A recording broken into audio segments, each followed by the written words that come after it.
gobierno del presidente Pedro Castillo, justamente este día tan importante en que se pide la confianza al Parlamento. Estamos ya conectados con el profesor de la Universidad del Pacífico, profesor de Economía, Jorge González Izquierdo. ¿Cómo está, profesor Jorge González Izquierdo? Muy buenas tardes. Muy buenas tardes, Omar. Un placer conversar contigo otra vez. A ver, vayamos de lo general a lo particular, profesor Izquierdo. Son 100 días ya de gestión de Pedro Castillo en el gobierno. En materia económica, ¿cuál sería su balance general? Mira, yo creo que como toda gestión tiene sus aciertos y sus errores, sus cosas positivas y sus cosas negativas, ¿no? Yo rescato dentro de lo positivo el adecuado manejo que están haciendo de la pandemia, especialmente con la vacunación. ¿Y por qué? Porque el control de la pandemia tiene una fuerte incidencia en el comportamiento de la economía. Yo siempre he venido sosteniendo desde el año pasado que el futuro de la economía peruana está determinada por el comportamiento de la pandemia. Entonces, si tú quieres tener una economía peruana que se recupere fuertemente y alcance sus niveles, digamos, que se consideran normales para ella, a la pandemia la tienes que sacar del horizonte económico del país. Y eso se logra con la inmunidad de rebaño. Y la inmunidad de rebaño se consigue vacunando pues a 75% de la población por lo menos. Entonces, y en esa dirección está el gobierno, por lo tanto, en la parte positiva yo rescato el manejo que está haciendo de la pandemia vía la vacunación porque tiene implicancias directas sobre la economía peruana. Así es, y ya embargo, en la parte propiamente dicha de la gestión económica que hemos visto en estos 100 días. Ahí voy. Sin embargo, creo de que tiene también algunos aspectos negativos importantes de resaltar, ¿no? En primer lugar, y también condicionante del comportamiento de la economía, es la tremenda incertidumbre política, económica e institucional que ha caracterizado estos 100 días hasta el día de hoy. Y esa incertidumbre que acabo de mencionar, te condiciona fuertemente el comportamiento de la economía de corto plazo, entendiendo por lo que queda del 2021, 2022, 2023. ¿Por qué? Porque esa incertidumbre hace que una parte importante del gasto privado, que es la inversión privada, reaccione adversamente a la incertidumbre. Y al reaccionar adversamente crece más lentamente o no crece. Por consiguiente, eso te afecta el proceso de recuperación de la economía. Entonces, esta incertidumbre que ha caracterizado estos 100 días es una fuerte condicionante negativa para el comportamiento de la economía. Y aterrizando... Otro punto.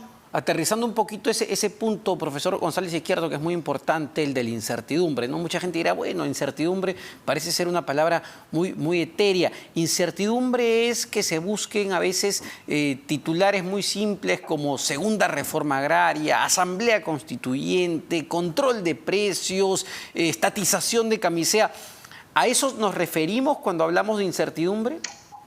Sobre todo a cambiar la Constitución a través de una asamblea constituyente. No sabes tú cómo pesa eso.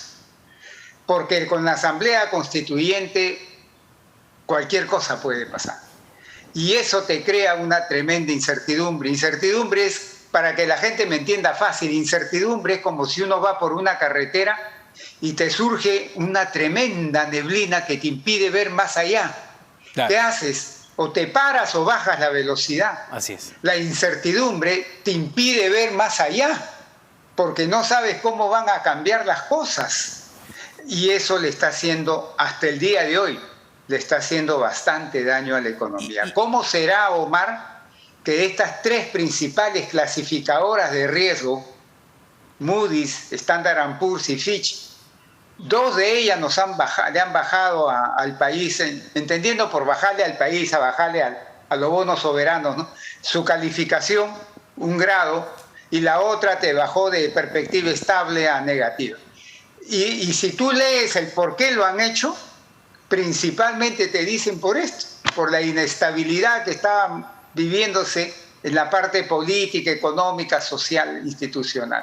Ahora, entonces eso... Y sobre ese punto, ¿no? Porque claro, hablamos de que hay efectivamente un nivel alto de incertidumbre, se ha presentado un proyecto de facultades delegadas por parte del Ministerio de Economía. Hemos escuchado la semana pasada a la premier Mirta Vázquez tratar de, digamos, exponer los principales lineamientos en política económica del gobierno. A usted, profesor González Izquierdo, ¿le queda claro cuál es el rumbo económico que tomará el país en los próximos meses? A mí, a González Izquierdo, no me queda claro, porque veo posiciones y declaraciones encontradas. Y lo veo desde el más alto nivel, me refiero al señor presidente de la República, ¿no? Y bajando un escalón entre los señores ministros. Entonces, si tú me preguntas, yo veo con claridad el rumbo económico que vamos a tomar. Con la información que tengo hasta el día de hoy, te respondo, no lo veo con claridad. Cualquier cosa puede pasar, Omar. Ahora, el ministro de Economía ha presentado pues, este proyecto de facultades delegadas al Parlamento, donde lo que se busca es generar más ingresos para el Estado. La meta, entiendo, es de 12.000 millones de soles, punto y medio del PBI. 12.000 millones de soles es lo que ha dicho el ministro Franque. Usted probablemente lo ha podido revisar, profesor González Izquierdo. ¿Es la ruta adecuada? ¿Están poniendo las balas donde deberían estar?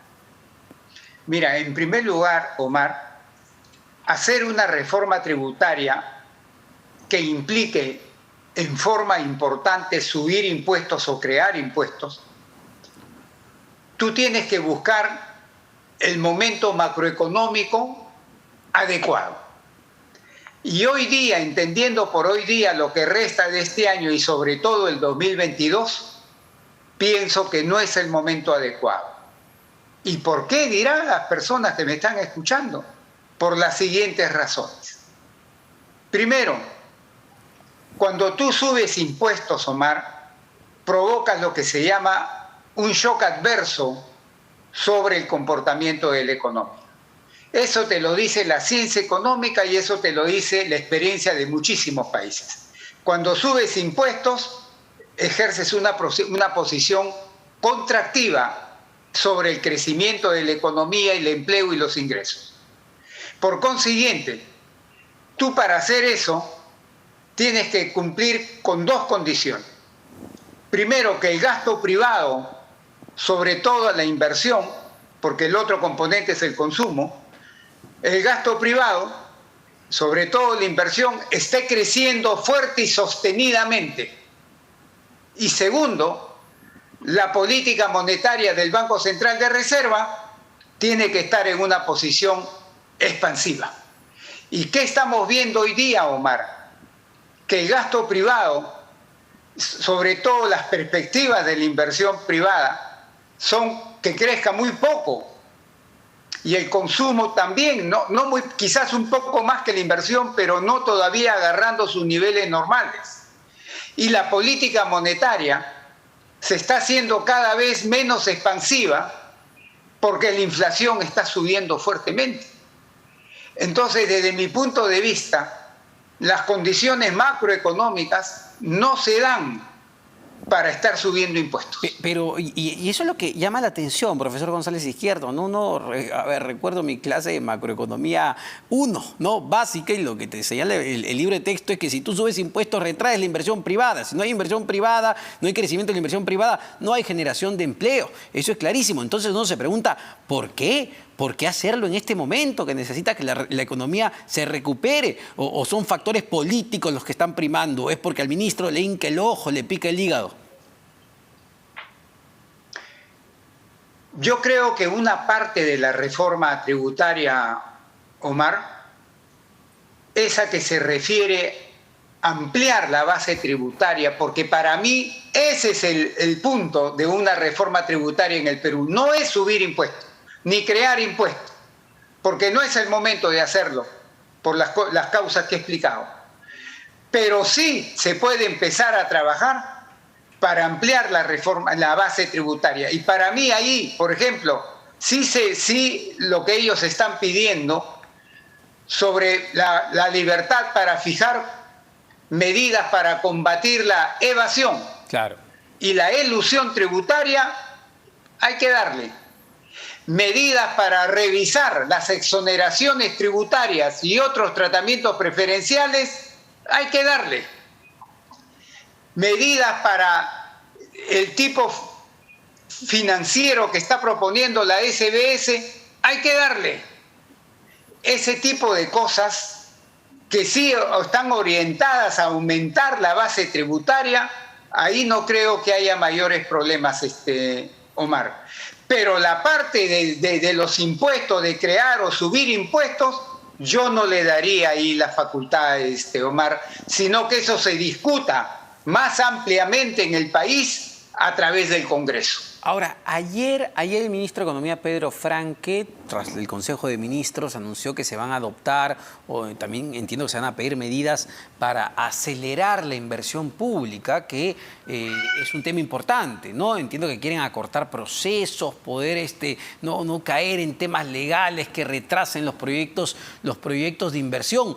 Y lo que hemos visto, profesor González Izquierdo, en octubre, según revisaba en el diario Gestión, es que se cayó la inversión pública, venía creciendo bien, a buen ritmo, pero en octubre se cayó. ¿Qué está pasando con la inversión pública? ¿Hay realmente preocupación por mejorar la gestión? Porque entiendo que no solo es gastar más plata, es gastarlo bien. Claro, mira, Omar, el gobierno, según palabras del señor ministro de Economía, entre hoy y diciembre del 2022, piensan gastar cerca de 19.000 millones de soles. Eso te significa 2 puntos o un poco más del PBI. Es un estímulo fiscal importante, a eso están apuntando, Omar. Como el gasto privado está lento, a eso están apuntando. El gasto público que crezca fuerte. Pero eso solo se va a cumplir y va a obtener los efectos en la economía que el gobierno espera si se cumplen 2 condiciones. Primero, que se gasten los recursos hasta diciembre, o sea, en estos 15 meses que quedan. Y segundo, muy importante, que lo gasten con calidad.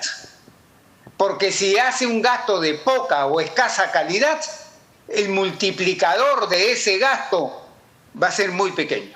Pero y ahí entra el problema, Omar, sí, de una dolencia que tiene el sector público peruano, sobre todo en los gobiernos regionales y municipales. Una escasa capacidad de gestión. Si tú no cambias eso, darles esta cantidad de millonadas que les van a transferir, yo me temo mucho que no se va a usar bien y de repente termina en actos de corrupción también, Omar. Y espero equivocarme, profesor González Izquierdo, y corríjame si me equivoco, pero se viene, entiendo, un cambio, ¿no? Se viene un proceso electoral, se viene cambio de gestión en los gobiernos locales y regionales, que solo duran 4 años, que para un proyecto de inversión en Perú, pues, es nada prácticamente. Esto incluso puede retrasar o retraer aún más la inversión pública, sin hablar de los casos de corrupción que hemos visto y que usted ha mencionado, el último, el de Arequipa, con el gobernador regional. Bueno, mira, el tema de las elecciones, Omar, tiene, digamos, 2 aristas que analizar. Primero, en esta expansión de gasto fuerte que quiere hacer el gobierno, yo noto un tufo político. Ajá. Para preparar los partidos que va a impulsar o que son afines al gobierno para estas elecciones. Porque tú sabes que ganar la mayoría de los gobiernos regionales y la mayoría de las municipalidades te crean la plataforma Una base. para la campaña presidencial que se viene después. Todos lo sabemos en el Perú eso. Y segundo, como bien lo acabas de decir, esas nuevas autoridades que van a entrar van a tener que sentarse primero y gastarse varios meses para aprender a manejar cómo es la cosa. Entonces, el proceso de gasto con calidad tiene sus bemoles y sus preocupaciones y sus interrogantes con este cambio, con este proceso de elección y cambio de autoridades que vamos a tener. Perfecto, perfecto. Muchísimas gracias, profesor Jorge González Izquierdo, economista de la Universidad del Pacífico, por siempre esta clara y didáctica explicación como él solo sabe hacerlo. Tenemos que hacer una pausa. Venimos con más en Economía para Todos.